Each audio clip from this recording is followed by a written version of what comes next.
So for the experience, I would never pay for this one. So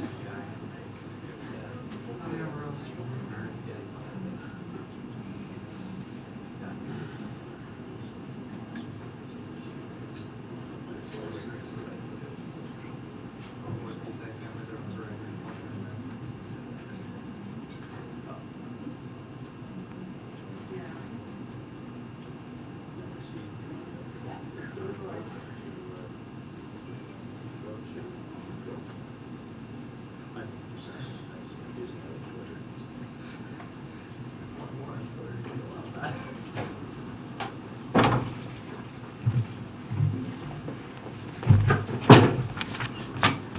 Good afternoon, everybody. So when the president visited Florida in the wake of Hurricane Ian, he said he would be there for the people of Florida as long as it takes to rebuild. That is what we're doing. Today we announced that we have delivered over $2 billion for Hurricane Ian recovery in Florida.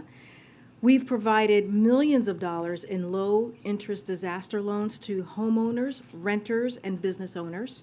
The U.S. Army Corps of Engineers has installed nearly 19,000 temporary blue roofs and installed generators at critical facilities. And through FEMA's National Flood Insurance Program, we've paid more than $351 million to policyholders. We are committed to ensuring Florida builds back better and stronger to withstand the next storm. You've all heard the president warning that the stakes for middle-class families when it comes to the choice between the vision he and congressional Democrats share for the middle class and the extreme. Inflation worsening agenda of congressional Republicans could not be higher. Independent economists are warning that Republicans in Congress want to worsen inflation with deficit exploding tax giveaways for the rich and big corporations. But that's not all. Congressional Republicans from Senator Rick Scott to Senator Ron Johnson to the Republican Study Committee, which includes most House Republicans, have all been unmistakably clear that they want to put Medicare and Social Security on the chopping block. Yesterday on Meet the Press, Senator Scott was yet again forced to answer for the extreme proposal he released earlier this year that would force Medicare to expire in 5 years unless Congress voted to renew it. He tried to snake his way out of this plan by throwing up a debunked lie, attacking the new power we gave Medicare to negotiate lower drug costs, for which he was called out on the facts. Now, let that sink in for a second. Let that sink in for just a second.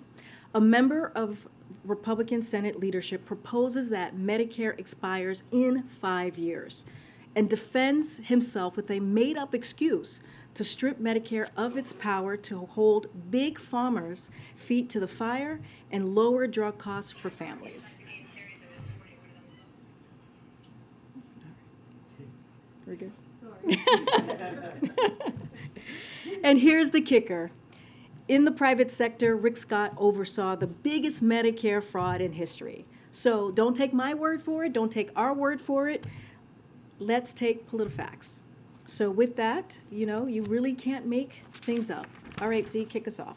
Thanks, Karine. I was wondering if the White House has any response to an ally of Vladimir Putin saying that he was involved in election meddling, and if there are concerns here at the White House, or does the White House have assurances for the American people that the elections that are underway right now, that will conclude tomorrow, will be free and fair of any foreign interference? So a couple of things that we want to lay out here, because that's a very important question that you just asked, Lee. So with respect to any ongoing attempts by Russian actors to influence U.S. election, so I'm going to refer you to the Office of the Director of National Intelligence. These comments, though, I'll say this, do not tell us anything new or surprising, as we all know. It's well known and well documented in the public domain that entities associated with Yevgeny Prigozhin have sought to influence elections around the world, including the United States. The U.S. has worked to expose and counter Russia's malign influence efforts as we discover them. Yevgeny is a known bad actor who has been sanctioned by the United States, the United Kingdom, and also the European Union. We also know that part of Russia's efforts includes promoting narratives aimed at undermining democracy and sowing division and discord. It's not surprising that Russia would be highlighting their attempted efforts and fabricating a story about their successes on the eve of an election.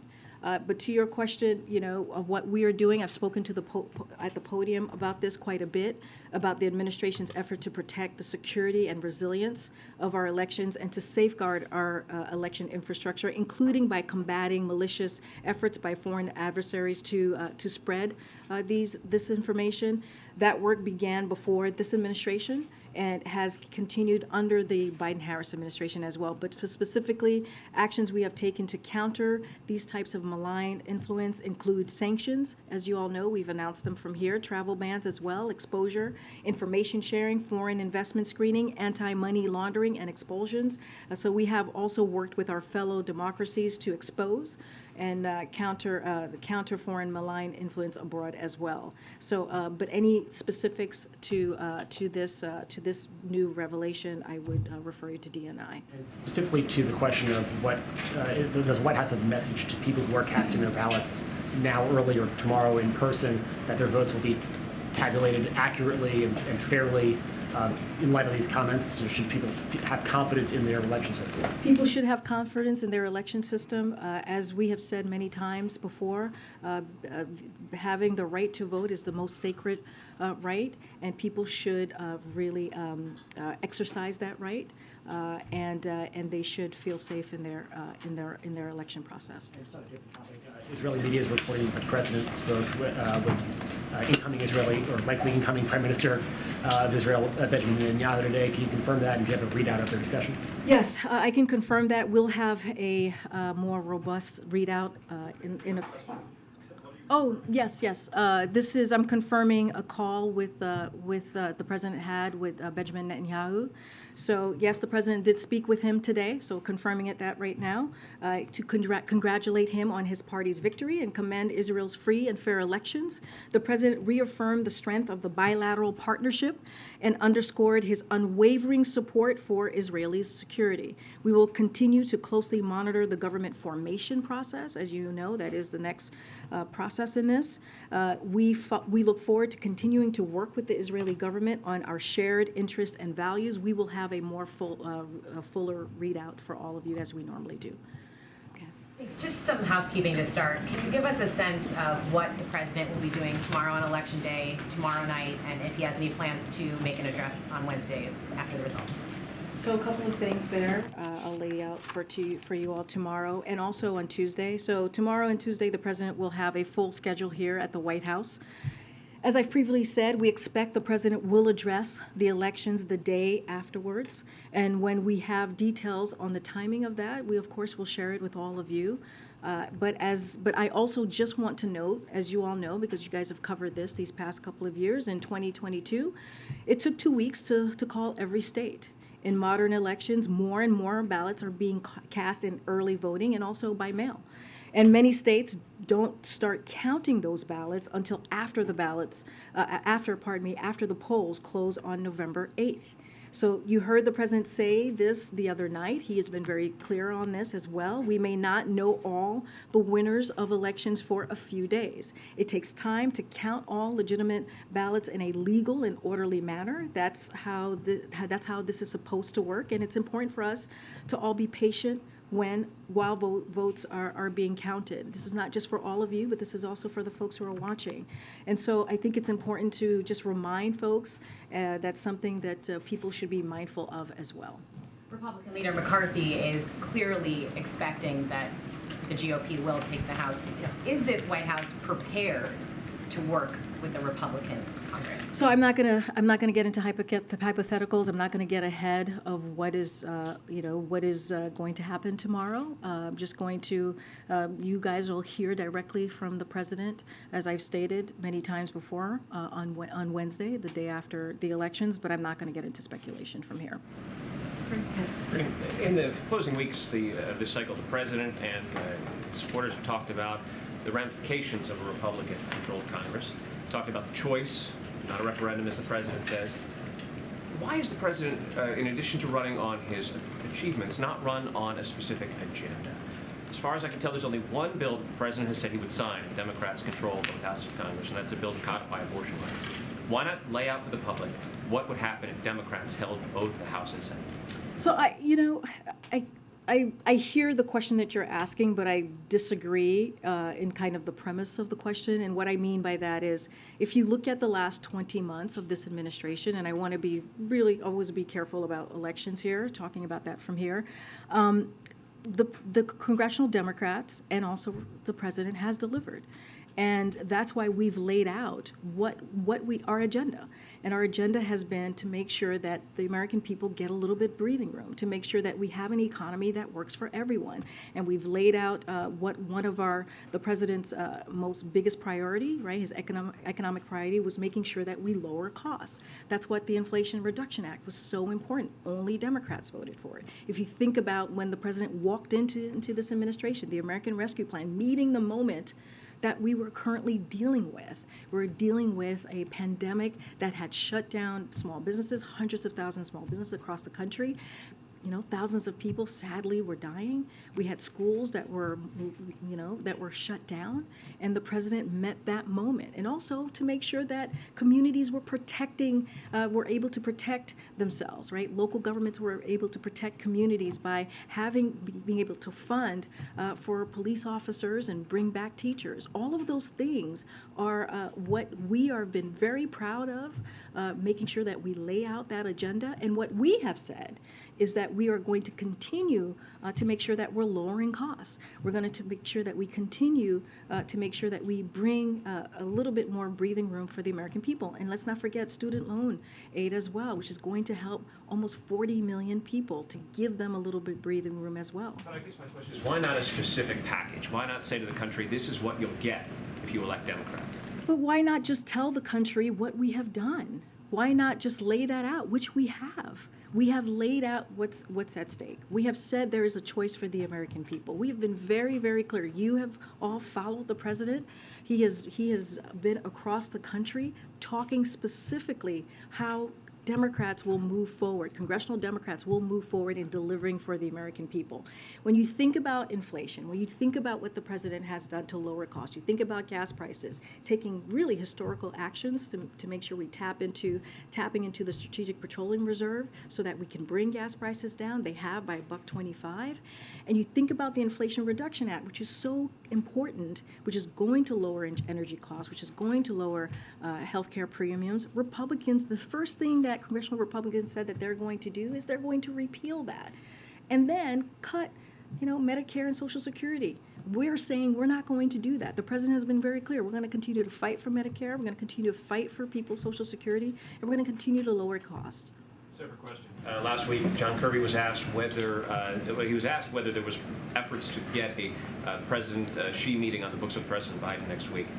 Where are those efforts now, and is a meeting locked in place? Well, as you know, both sides of our side and President Xi's side, staff were asked to figure out how we can move forward with the meeting. We don't have anything to share at this time.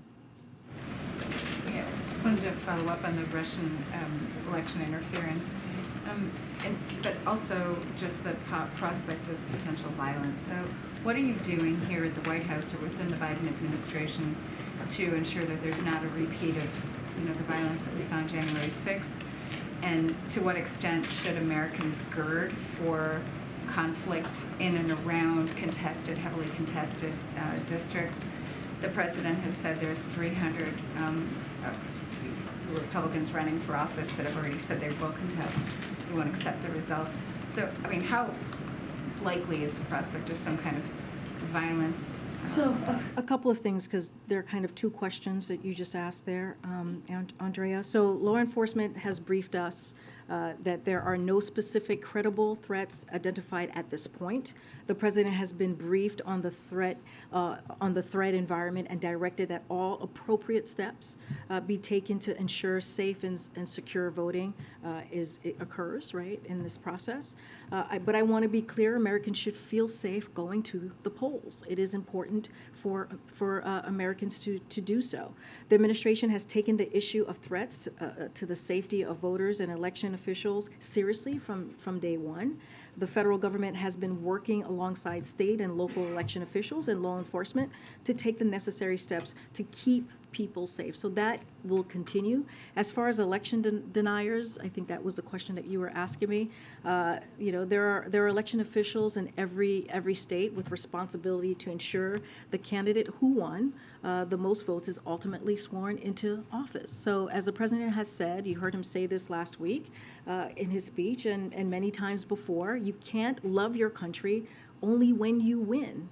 And so it remains important to the president and, to state strongly and unequivocally that violence has no place in our democracy. He will continue to condemn violence, as you've heard him say, as you've heard me say from this very podium. He believes other leaders of both parties have a responsibility to communicate just that. And all Americans must unite to stand up for American democracy and our values and our ideals. Just a quick one. We were hearing reports that an American was killed in Baghdad of a botched kidnap operation. Do you have any details on that at this point? I would need to connect with our team. I don't have anything to share at this time. And then just on the agenda, the question that Steve put to you about going forward. So at the beginning of this administration, you talked a lot about the care economy and about some of the other items on the agenda that have fallen out of the legislation that was enacted. If Republicans do win both houses of Congress, are there actions that you can take to pursue that agenda even through executive action? I'm thinking about universal pre-K, those kind of items. So I, again, don't want to get into hypotheticals here, but what I will say, the president has always said his care agenda is a priority to him that he will continue to work on throughout his administration.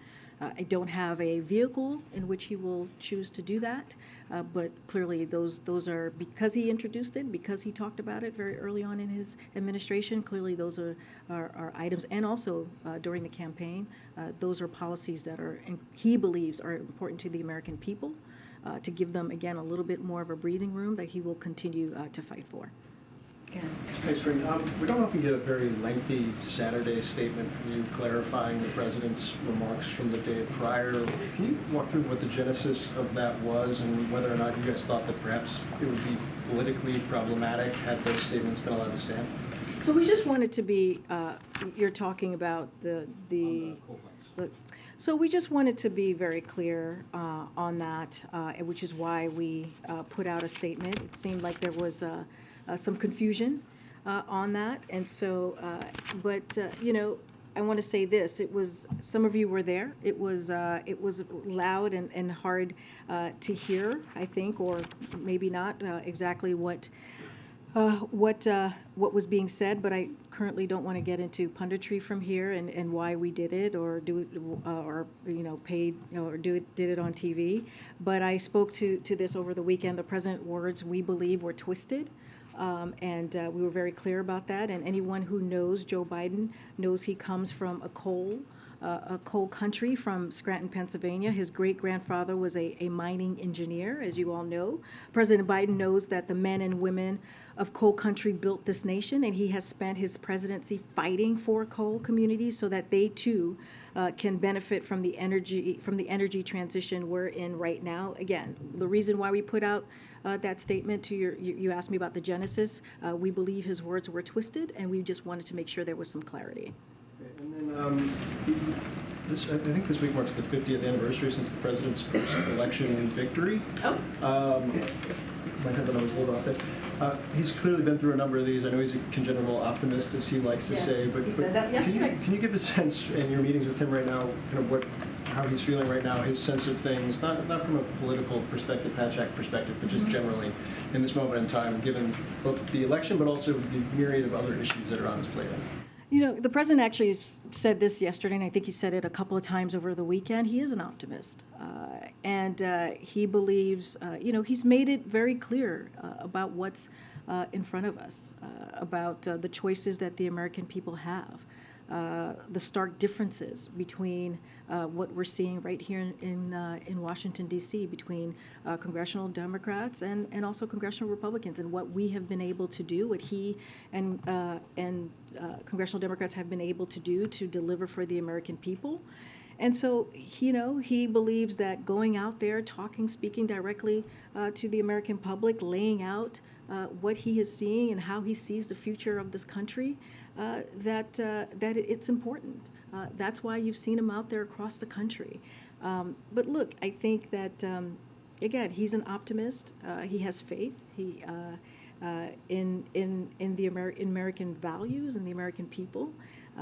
He believes that you know, we can reach our best expectations, and so we should continue to do that. And he's going to continue to talk about that as well, the way forward and how we can get there, and make sure we just don't leave anyone behind. Karine, thank you so much. I want to ask you about some of the other comments that Leader McCarthy made over the weekend. He said, I'm very supportive of Ukraine. I think there has to be accountability going forward. You always need not a blank check, but to make sure the resources are going to where it is needed.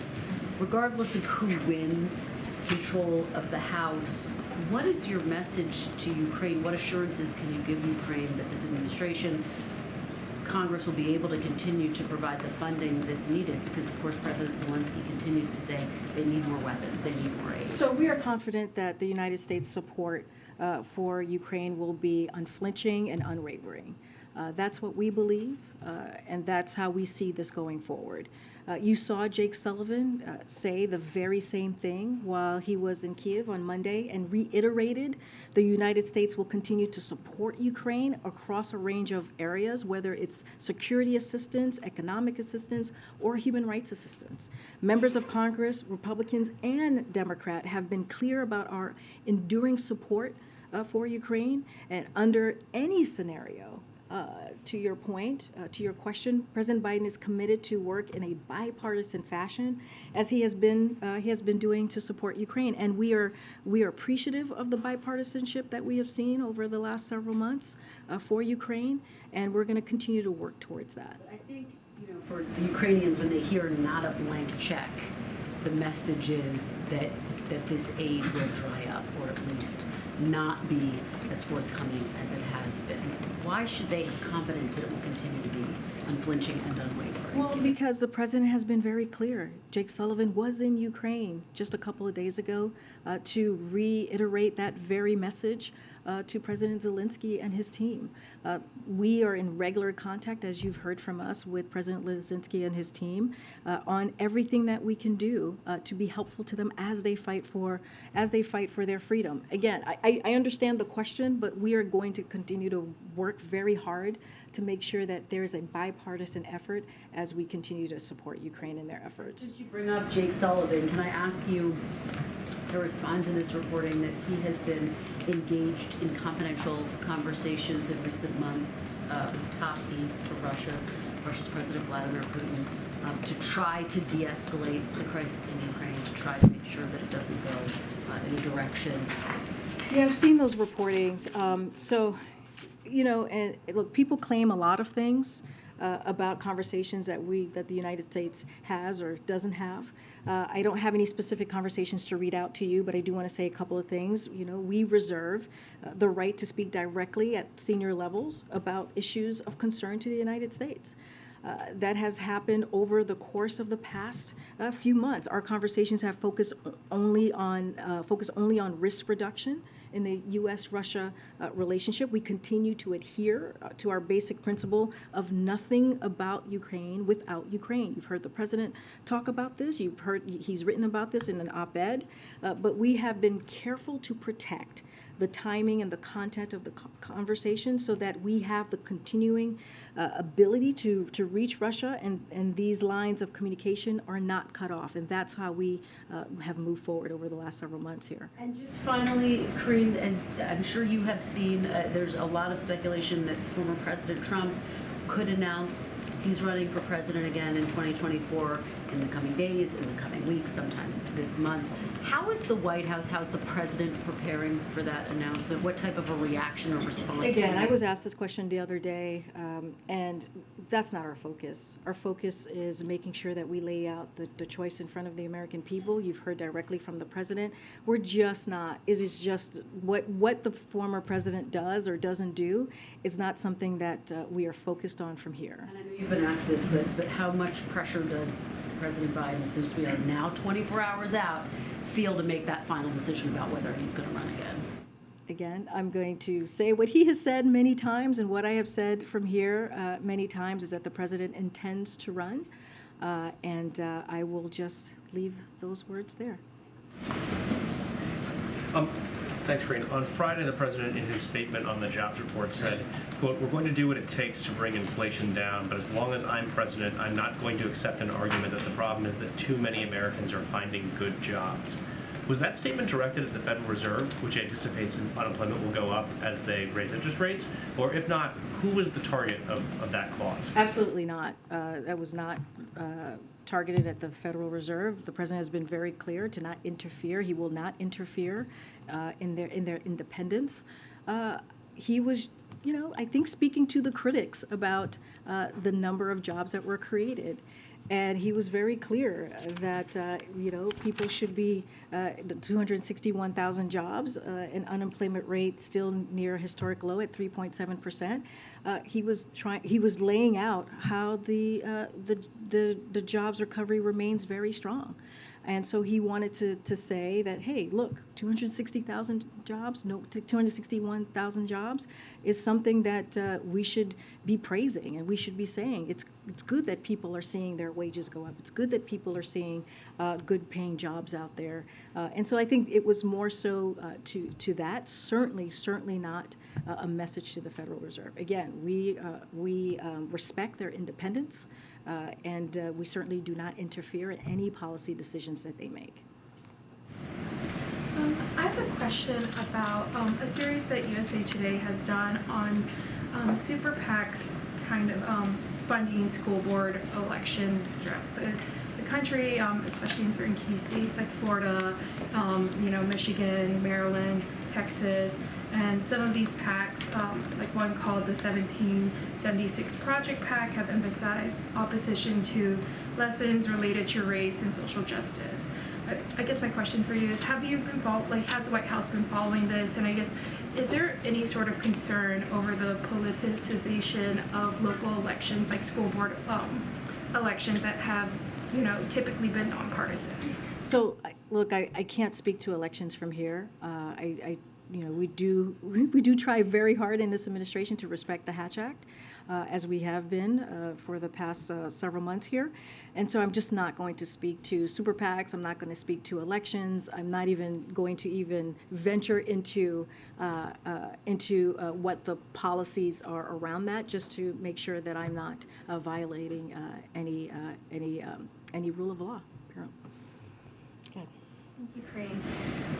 I know you said from the podium a number of times, including today, that the American people will hear from the president the day after the midterms, but a statement or remarks is not just a departure from the traditions that the president has promised to restore to the White House, but it also doesn't allow this sort of nuanced discussion about what signal voters are sending in the midterms or how he plans to engage with the new Congress. An outside observer might conclude that he doesn't want to have a press conference because he looks poised to lose control of one or both chambers. So why the day before the midterms won't the White House commit to holding that traditional post-midterms press conference the day after the elections? You've been covering this administration for the past 20 months, right? As you know, it takes some time in any administration to lay out what the schedule is going to be. I have been very clear. You're going to hear from the president. He always enjoys taking your questions. So, you know, I'm sure he'll take your questions as well. I'm just not going to get ahead of it. I'm just not going to lay out what his day is going to specifically look like on Wednesday. But again, he is going to address the American people, and I think that matters. He's going to be clear about what's on his mind, and I'm just not going to get ahead of it from here. The president's own warning, though, that democracy is on the ballot, plus this potential for unrest, make it that much more important that the president avail himself to the free and open press that he has lauded as indispensable to the functioning of democracy. The president has been very clear about where he stands when it comes to democracy. You've heard him talk about democracy over and over again. He talked about it last week at how important it is for the American people as they are thinking about the choice in front of them, what's at stake. He's been really clear. He's condemned political violence. This is a president who the reason why he decided to run for this office was because of what he was seeing. You know what he talked about, the soul of a nation. So I, disagree with your premise as if it is something that is not important to him. He has made this an important issue. And again, I'm not going to get ahead of it. The American people, which is what matters, specifically, is going to hear from the American people. Press access, not democracy. I just have one follow-up, though. Consider that our request to have a press conference the day after the midterms, on top of the others that I know that you've heard from us before. But my last question would be about Elon Musk and Twitter on a lighter note. Is it an abuse for Elon Musk as the new Twitter CEO to use the platform to tell users to vote for Republicans in the midterms? So I saw that reporting that was earlier today, right? Look, I'm limited to what I can say about elections from the podium, but broadly speaking, I can say that every eligible American has the right to make their voices heard in this year's election. That is their right to do. And the president has often spoken about the importance of voting, and I'm just going to leave it there as to not get involved in any kind of election conversation. Go ahead. Thanks, Karine. Can you just confirm or clarify kind of like whether the president will be addressing the climate summit in Egypt and what kind of message he will be delivering, and how might it be colored by the outcome of the midterms? That's a good. Let me give you a little bit of what the trip is going to look like. So on Thursday, the president will depart for Egypt, Cambodia, and Indonesia to advance U.S. national security interests and deliver for families at home. On Friday, President Biden will attend the 27th Conference of the Parties to the UN Framework Convention on Climate Change, COP27. And in Egypt, he will give remarks on our efforts to build on the unprecedented work by the United States to reduce emissions, advance the global climate fight, and help the most vulnerable build resilience to climate impacts. The president will then depart for Cambodia for the annual U.S.-ASEAN Summit and the East Asia Summit in Cambodia. He will reaffirm the United States' enduring commitment to Southeast Asia and ASEAN centrality, building on the success of the historic U.S.-ASEAN Special Summit in Washington, D.C. He will underscore the importance of U.S.-ASEAN cooperation in ensuring security and prosperity in the region and the well-being of our combined 1 billion people. And then the president will be on his way to Indonesia to participate in the G20 and address key challenges such as climate change, the global impact of Putin's war on Ukraine, including on energy and on food security, affordability, and a range of other priorities important to the global economic recovery. We will have more information on any bilats. I know folks have asked about what bilats will occur. We'll have more on that as we get further and further into the next couple of days. And we are also working on having Jake Sullivan here in the briefing room as well, so he can take your questions specifically on how we see this upcoming trip. Go ahead. Thank you, Karine. The president is campaigning in some areas that aren't really traditional battleground states or battleground areas, I just say, like the New York suburbs, Bowie, Maryland. Why is the president going to places where Democrats are expected to go to do pretty well? Is that because the president expects his party to do poorly tomorrow? So I'm going to be really clear again. Hatchak, going to be really careful from here. I'm going to answer your question, but Hatchak, I'm going to be very careful. But when it comes to the president's standing, as you were alluding to, the president's approval rate has gone up over the last few months. which is very rare for the equivalent time in any administration if you look at the historical data.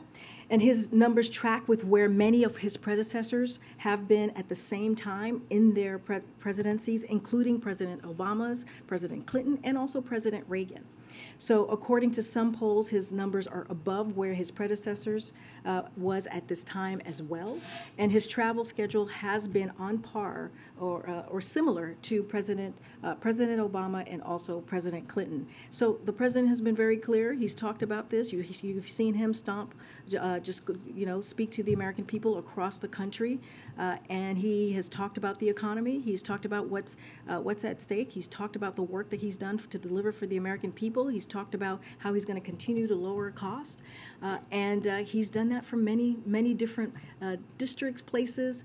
And again, I don't want to get too far into politics here, but the president thinks it's really critical and important to get out there and get in front of the American people, and that's what you saw from him. Sure, but is that where he was seen as most needed, or why there, without, of course, like you say, going into specific races? But you did mention Ron Johnson, who's up for re-election. He's also an elected official who has been very clear about what his proposal is going to be for the American people, which is putting Medicare and Social Security on the chopping block, not just 5 years, but in each year.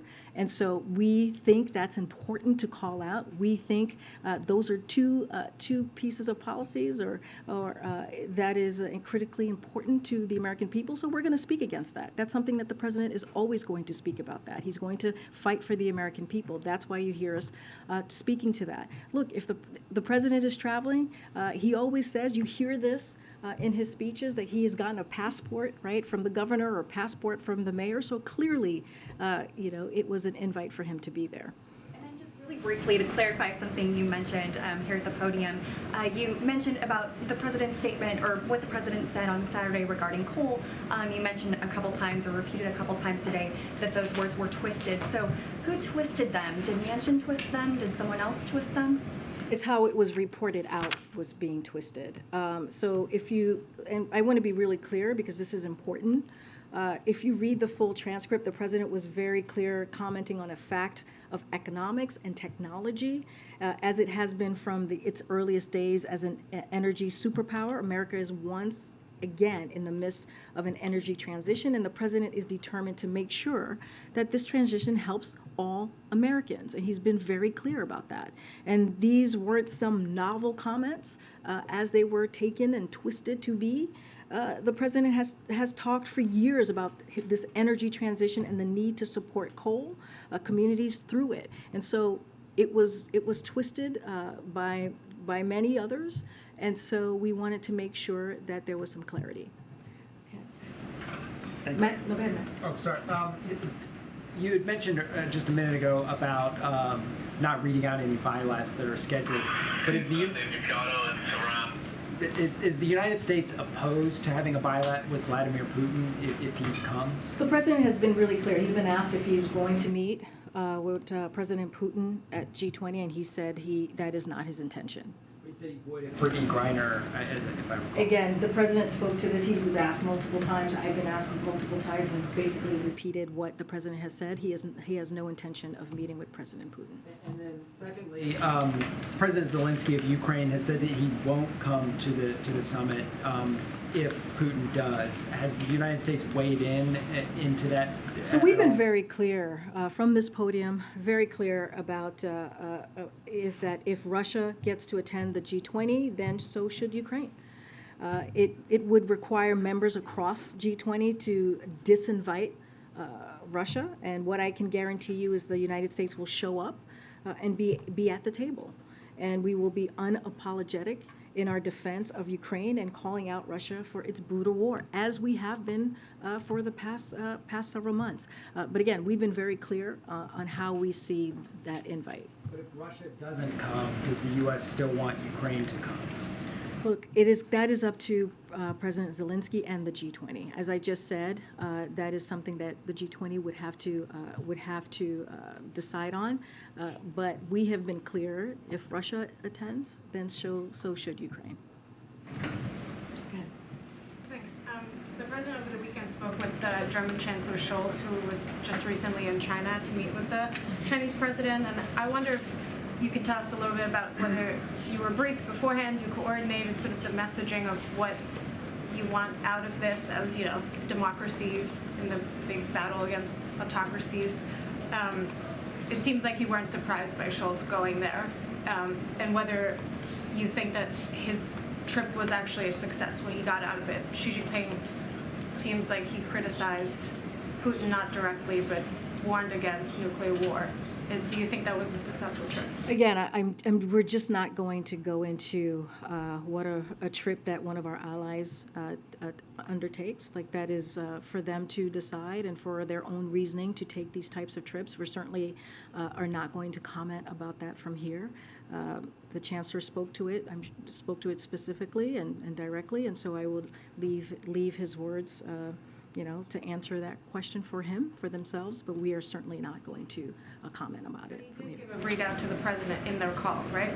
That was it. Look, what he did, it's in our readout. I just don't have anything beyond to share from what you guys have. One more follow-up on Twitter and Musk. Is there any advancement of your conversations on whether or not you would actually pay for your accounts, and how does his comments today, you know, impact that decision-making process, given that he's clearly pushing for it?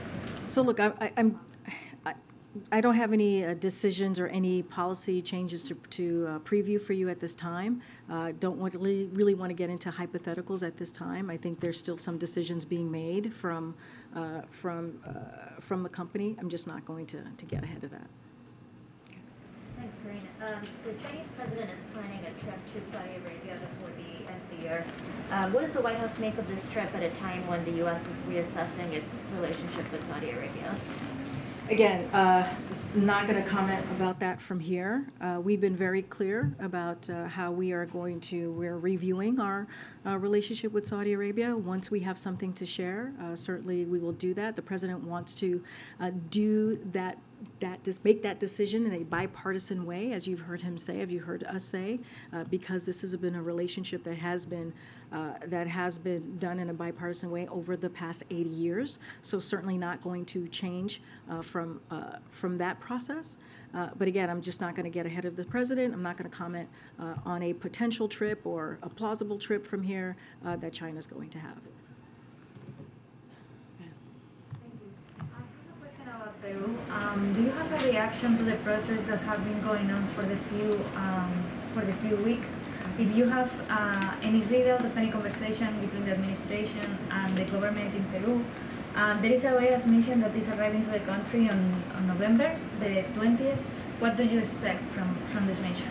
So look, we continue to closely monitor what we're seeing in Peru, in particular the protests, of course.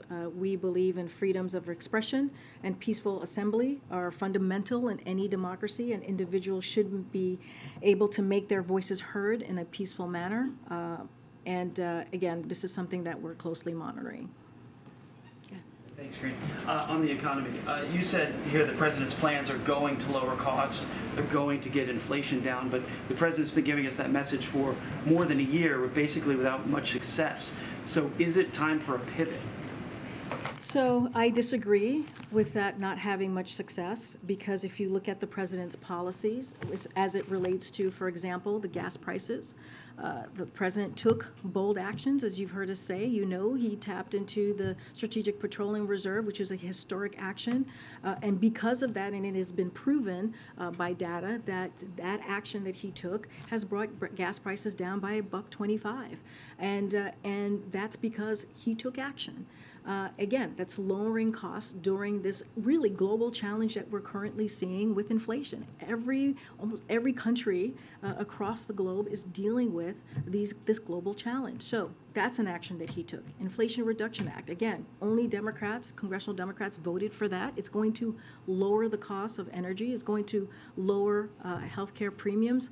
Again, action that this president took to make sure that we were dealing with issues that really, truly matter to the American people. We understand that Americans are feeling a little bit of a squeeze right now, and we get that. The president gets that from his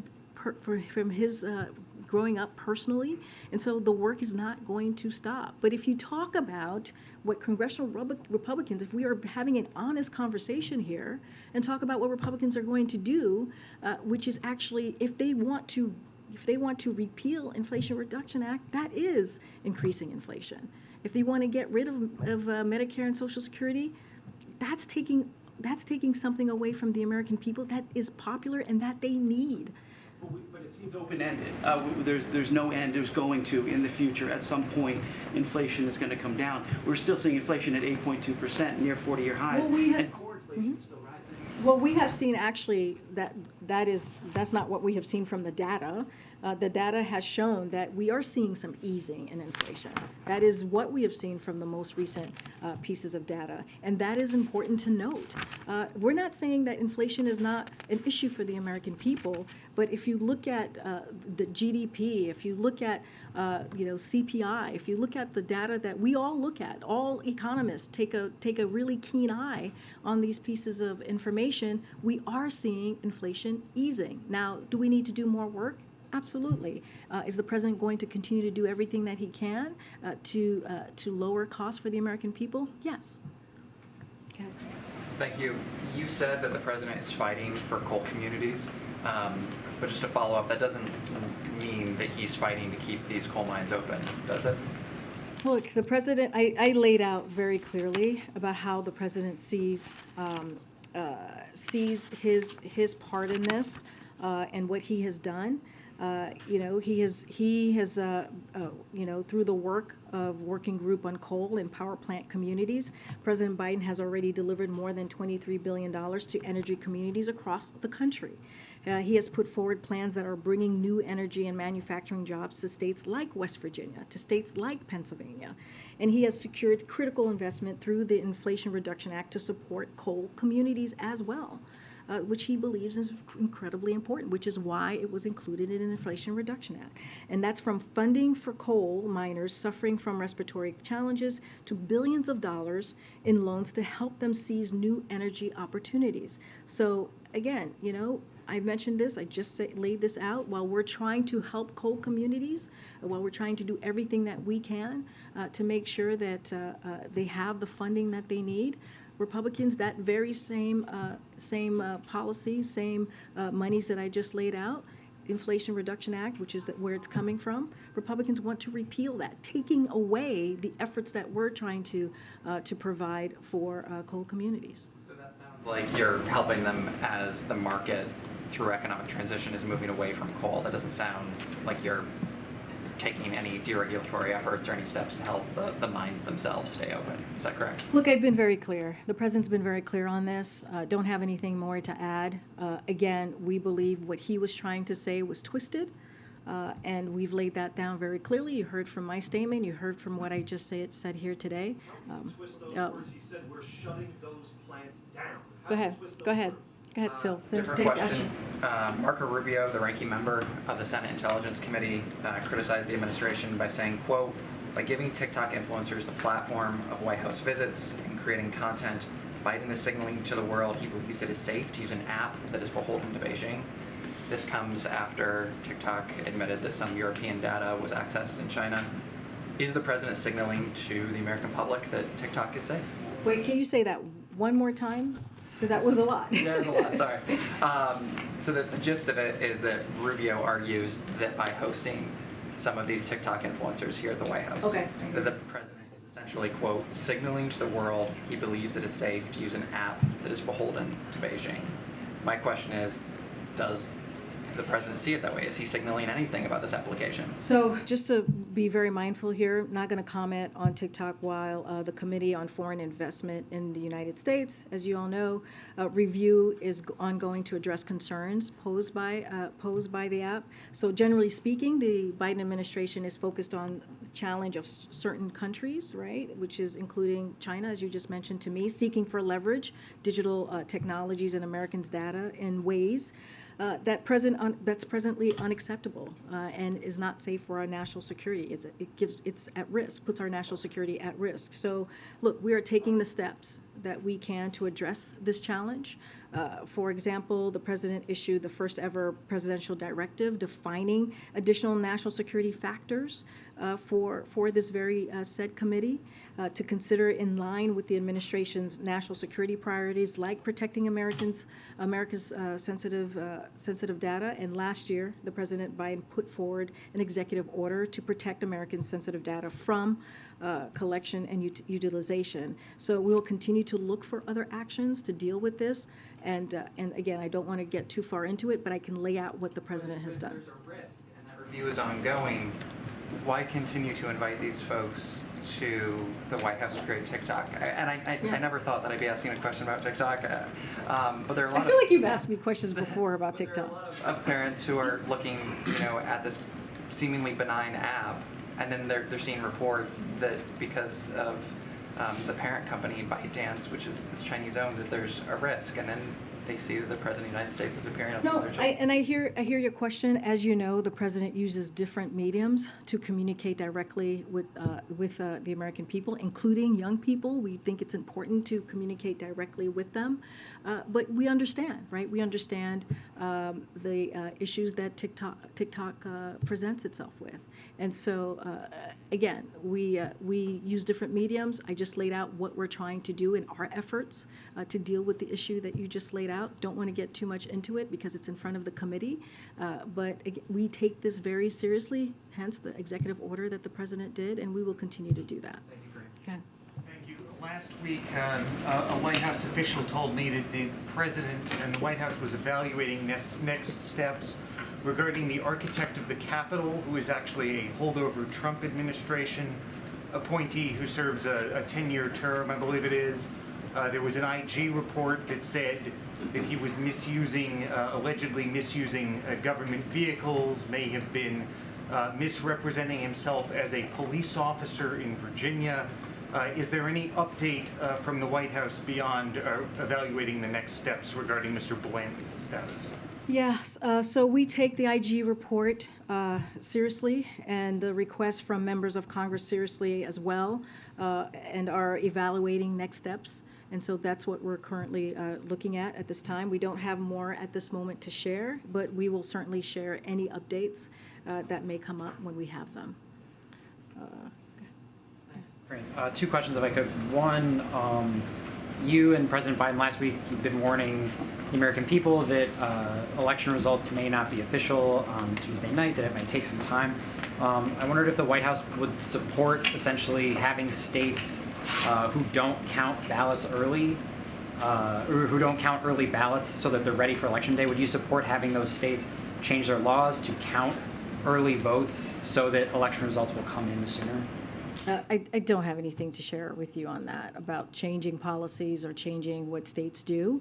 What the President was trying to say is that we are in a time, in a different time, where in modern elections, where more and more ballots are being cast in early voting and by mail, as I mentioned, and many states don't start counting ballots until after the polls close on November 8th. So we're just trying to communicate with the American people, let them know, like, this process certainly has changed, again, in modern elections.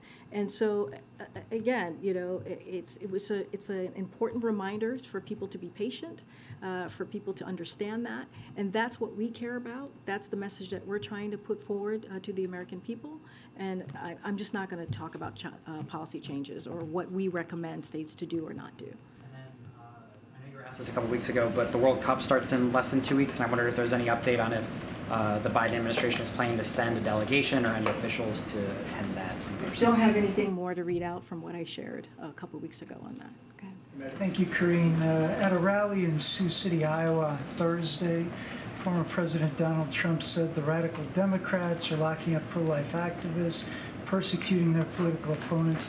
Just what is your White House response? Clearly that's not true. I'm not going to say more than that. It's just not true. It's false. It's a lie. It's not true. So I'm going to move on. Though that pro-life activists are being persecuted and in the meantime, like pro-life pregnancy centers are being attacked. It's and not, those, that is just not something that, that I'm going to comment from here about what the former president said. It is, just not going to get any further. I'm just not going to get any further. Go ahead. Thank you so much. Can I ask you to just flesh out some of the desired deliverables from these upcoming summits, starting with COP27, the call from developing nations for $100 billion to address, I believe the term is loss and damage.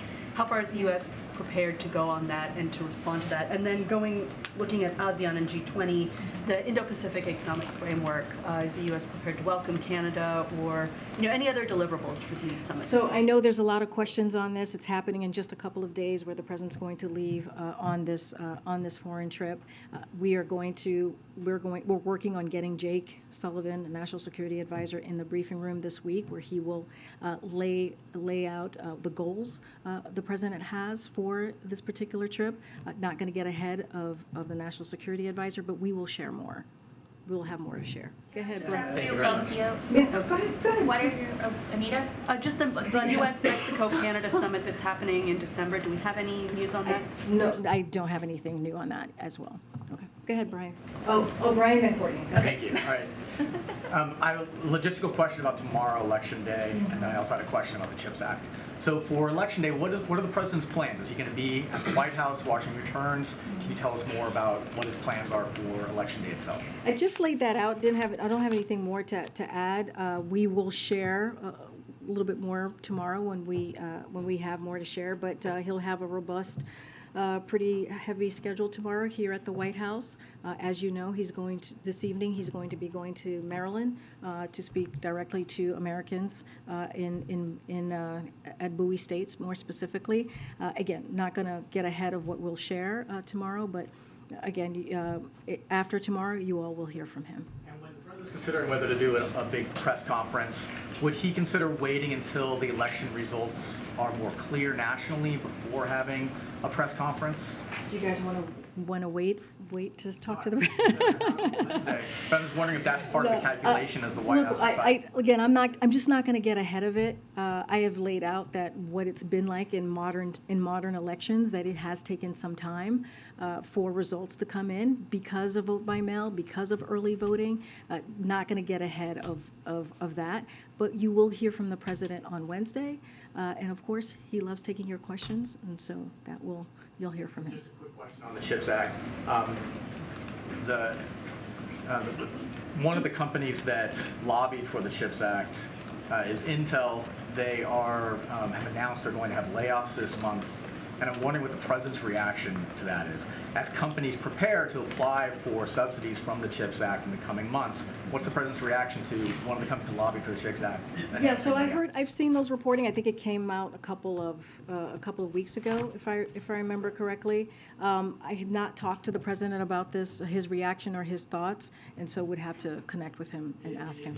Concerned that companies that push for these subsidies Again, you're asking me something that I just have not talked to the president about, and once I do, I promise to share that.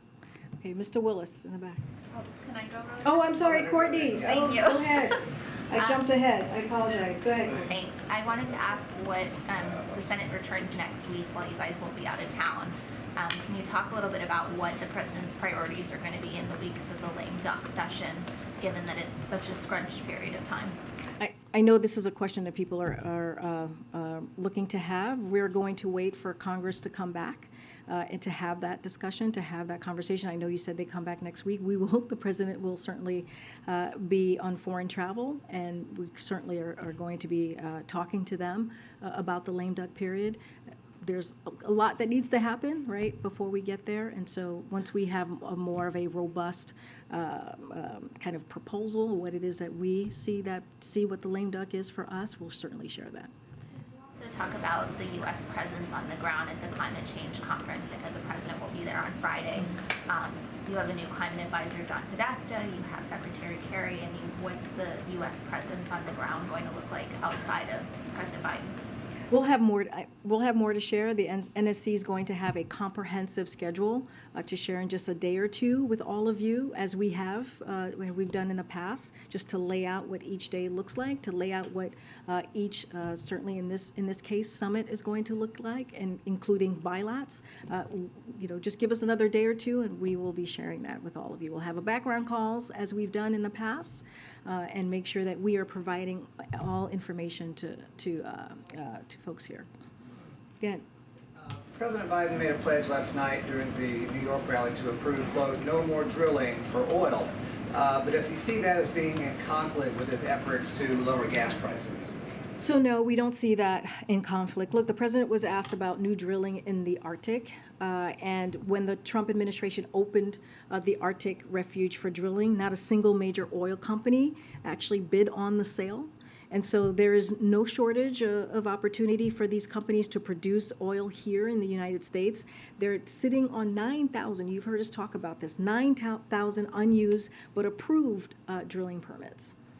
He said last Thursday in New Mexico that oil companies, quote, should be drilling more, and that if they were drilling more, we would have more relief at the pump. So does he see that statement as being in conflict with the Sunday statement, should they be drilling more or less for oil? So again, oil companies are sitting on 9,000 unused but approved drilling permits. They're sitting on them. And again, there's no shortage or opportunity for companies to produce oil here in the United States, 9,000 unused permits. And the president has been clear that rather than using their record profits to pad shareholders' pockets, these companies need to ramp up production and also lower gas prices. It is something that the president believes that can be done. Thanks, Karine. Okay, thanks everybody. Thanks.